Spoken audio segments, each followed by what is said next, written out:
Fala galera ligada no Pautas e Táticas, a análise de hoje é sobre a Alemanha da Copa de 2014, um time que deixou muitas mais lembranças para nós brasileiros, né?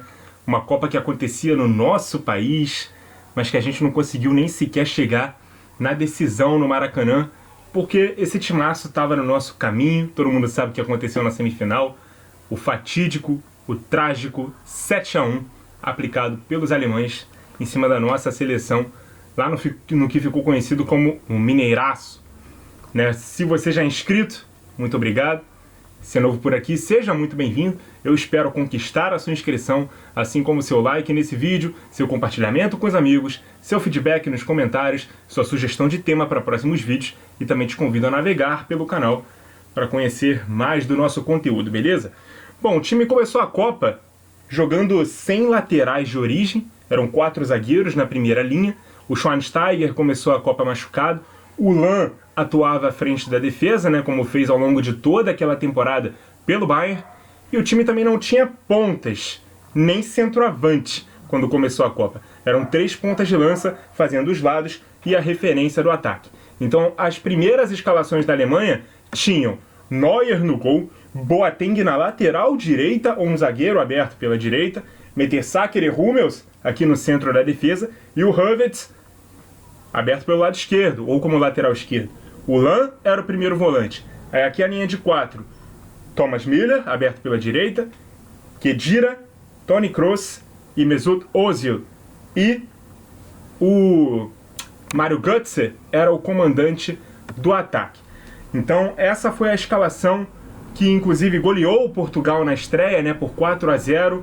Mas esse time tinha alguns problemas, né? Ele era extremamente lento e sem amplitude. Era um time que valorizava muito a posse de bola, agrupava jogadores no meio, tentando tirar a paciência na marcação dos adversários, né? Que principalmente marcavam em bloco baixo.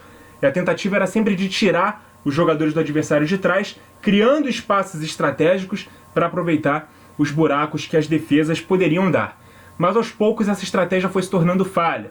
Na segunda rodada contra a Gana, o Löw até repetiu essa escalação, mas não conseguiu mais do que o empate em 2-2 no jogo que começou vencendo, mas em menos de 10 minutos sofreu a virada. Naquele jogo, o Schweinsteiger já estava disponível, saiu do banco, assim como o Miroslav Klose, que foi inclusive o autor do segundo gol, né, daquela partida, o gol de empate da Alemanha, seu 15º gol em Copas do Mundo, que fez ele empatar com o Ronaldo como o maior artilheiro da história dos mundiais. Esses 2 jogadores viriam a ser titulares mais tarde da seleção alemã, que completariam a escalação da equipe que viria a se sagrar campeã mundial no final daquela Copa, fazendo valer inclusive a velha máxima, né, de que foto de time que começa a competição é diferente da foto do mesmo time que termina campeão, beleza? Então Schweinsteiger entrou no lugar do Khedira, e o meio-campo do Bayern com Lahm e Kroos estava ali remontado. Na frente, o Götze cedeu lugar ao Podolski no terceiro jogo contra os Estados Unidos, vitória por 1-0. Mas nenhuma dessas 2 mudanças seriam definitivas para o time alemão. Nas oitavas de final, um jogo dificílimo, mas que foi muito bom contra a Argélia. Foi 0-0 no tempo normal, vencido por 2-1 na prorrogação, né? Naquele jogo, o Boateng foi atuar ao lado do Mertesacker e o zagueiro do Arsenal, o Mustafi, foi jogar na lateral direita. O Hummels não pôde atuar naquela partida. Mas o time só começou a fluir quando o Lahm voltou para sua posição de origem naquele mesmo jogo, e o Khedira entrou na partida. Ali iniciou a base da escalação para a partida contra a França nas quartas de final, né? E a escalação definitiva da Alemanha para a Copa, que agora sim merece a nossa análise profunda. Então, rapidamente cantando a escalação que vai ficar na memória realmente de todo mundo, que foi a escalação inclusive do 7-1, a escalação da Alemanha da Copa de 2014. Neuer no gol, Lahm agora na lateral direito, Boateng e Hummels na zaga, o Havertz na lateral esquerda, o Schweinsteiger no meio campo. Agora sim, feitas as trocas. Thomas Müller na ponta direita, Khedira e Kroos centralizados, Ozil aberto pela esquerda e o Klose mais à frente. Aquela partida contra a França foi vencida por 1-0, gol do Hummels de cabeça, mas todo mundo sabe o que aconteceu na semifinal contra o Brasil, o 7-1. Primeiro ponto de análise desse time. Com o Lahm na lateral, o time não tinha mais uma primeira linha tão engessada, e sim uma variação para uma linha de 3 zagueiros, com o Havertz sendo o lateral base. Era um time que ocupava muito o campo de ataque, então quase sempre jogava com uma defesa muito adiantada. Então, com as subidas do Lan, o Havertz ficava aqui como um terceiro zagueiro. O Lan poderia cair para o meio também e se juntar ao Schweinsteiger numa dupla de volantes, mas ele atacava mais por fora. Segundo, se o time vai passar a ter um lateral atacando, era inteligente ter um centroavante na frente. Com isso, o Klose entrou no 11 titular, porque o Götze já vinha oscilando também em algumas partidas na Copa. Houve uma tentativa com o Podolski, também não deu tão certo. O Klose foi o dono da posição. Terceiro, o Müller era quem jogava aberto pela direita, e quando o Lan descia, ele se juntava ao Klose dentro da área, dando mais poder assim, né, de fogo para a seleção alemã e também mais presença de área naquele time. E por último, o Ozil muitas vezes saía do lado esquerdo e via para armar o time pelo meio, à frente dos 3 volantes. Então o time ficava quase que com um 3-4-3 torto, né? Um 3-3-1-3, sem uma figura de amplitude pelo lado esquerdo. Isso significaria um ponto fraco da Alemanha, porque além do Havertz não subir para atacar, para dar amplitude àquele time, ele era considerado um elo fraco da defesa, que jogava muito adiantado, eram zagueiros muito pesados, apesar de que o Boateng e o Hummels estavam no auge das carreiras deles, né? Conjugavam muito bem força física, boa estatura, com qualidade no passe para armar o time aqui no meio campo e também velocidade nas recuperações, né, nas recomposições, quando era necessário correr para trás. Ainda assim, o time lidava com os riscos, né, de ter essa linha de defesa tão adiantada, adiantando o Neuer. O Neuer era utilizado como esse goleiro líbero. Ele atuava mais adiantado, quase que como um zagueiro de sobra, quase que fora da grande área, muitas vezes, como a gente pode observar nos mapas de calor das atuações do Neuer naquela Copa.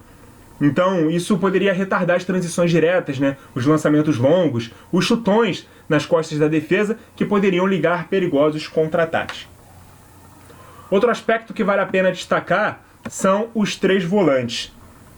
Deixa eu destacar eles aqui individualmente. Primeiro falando do Schweinsteiger, né, que entrou nesse time, ele era o verdadeiro dínamo do meio-campo. Ele que começou a carreira jogando até aberto pela esquerda, né, como um winger, se destacou muito como um segundo volante. Mas nesse time ele era o cara mais recuado. Ele era o primeiro volante e foi responsável pelo retorno do Lan para a lateral. Ele tinha uma leitura de jogo e um poder de marcação muito grandes, né? Era absurdo realmente que o Schweinsteiger jogava de bola, além de excelente qualidade no passe. É um dos maiores jogadores alemães da história, tanto tecnicamente quanto na questão de força de vontade, raça, garra alemã. A imagem dele sangrando, inclusive, na final da Copa contra a Argentina, é uma das mais emblemáticas da competição.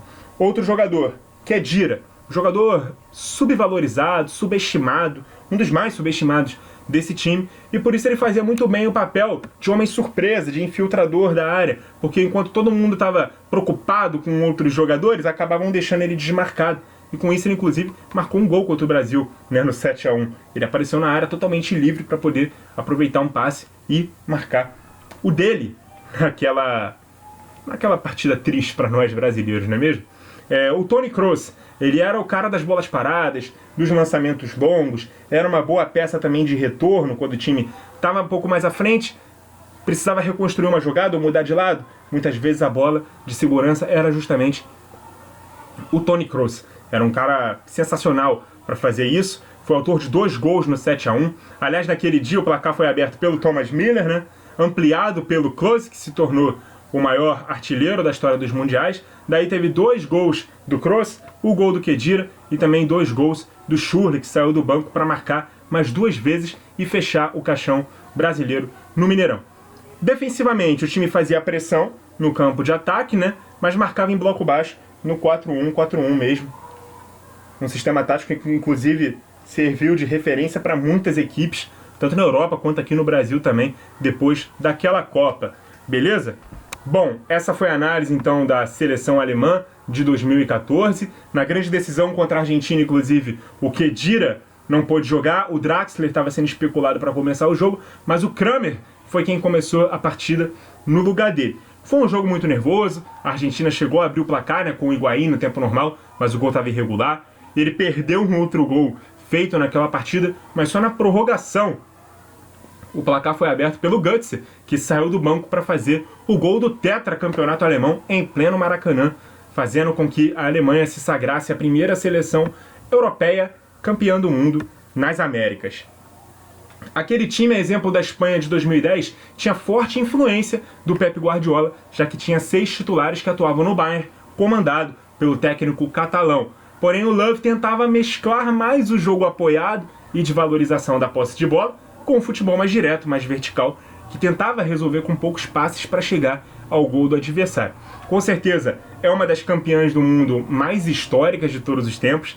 Teve uma construção de time que veio desde a derrota da final contra o Brasil em 2002, naquela Copa da Coreia do Sul e Japão, passando pelo vexame na Euro de 2004, em que a Alemanha foi eliminada na fase de grupos, né, empatando com Holanda, com Letônia e perdendo para a República Tcheca. Daí, em 2006, teve a Copa do Mundo na Alemanha, terceiro lugar para os alemães, feito repetido 4 anos depois na África do Sul. Entre essas duas boas campanhas, um vice de Euro, né, em 2008 contra a Espanha, e antes de 2014, a semifinal da Euro em 2012.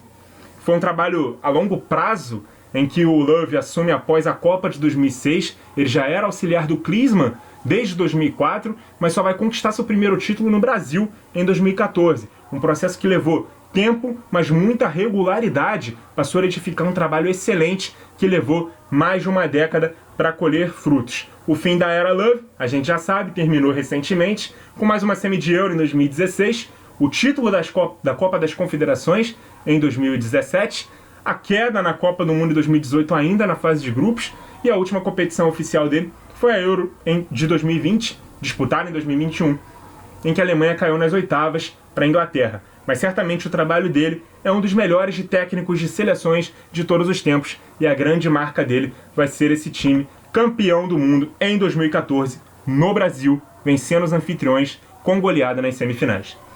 Muito obrigado a você que acompanhou o vídeo até aqui, continue ligado no Pautas e Táticas, e até a próxima!